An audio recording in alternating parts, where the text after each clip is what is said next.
Nous sommes en direct avec Jean-Pierre Mercier, délégué syndical CGT. Bonjour, merci d'être avec nous. Vous manifestez depuis ce matin. Ça ne fait, selon vous, plus aucun doute. Le site d'Aulnay va fermer, même s'il y a cette garantie jusqu'en 2014 ?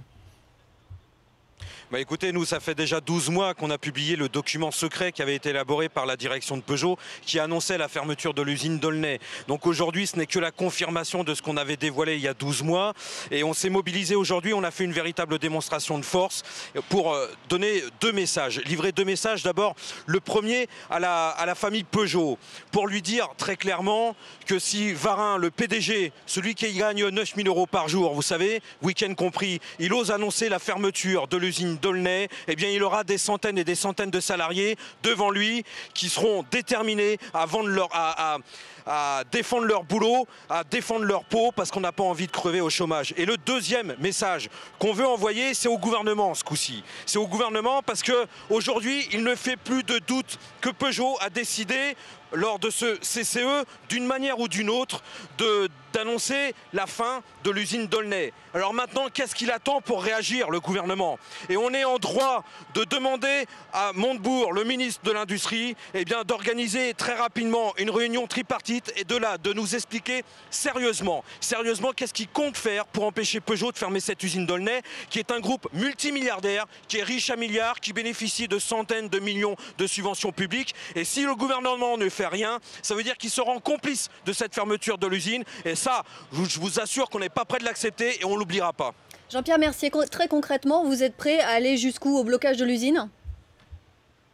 Jusqu'au bout.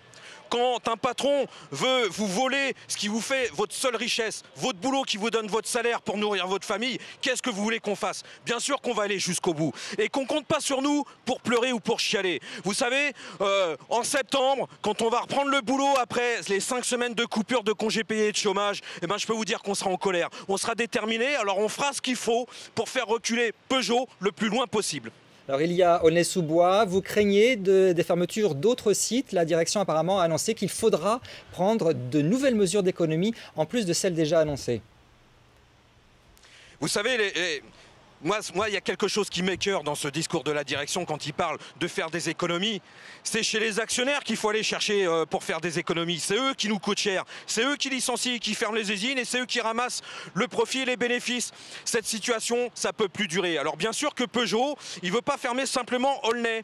Il y a des menaces qui pèsent sur Sevel-Nord. Aujourd'hui, il y a un chantage ignoble qui est fait sur les salariés de Sevel-Nord. Il faut qu'ils acceptent le blocage des salaires, la flexibilité à outrance, redonner leur congé, leur RTT, sinon ils n'ont plus de boulot. Il y a aussi des menaces qui pèsent sur Rennes et il y a des menaces qui pèsent sur l'emploi, que vous soyez dans un centre de recherche ou dans des usines de production.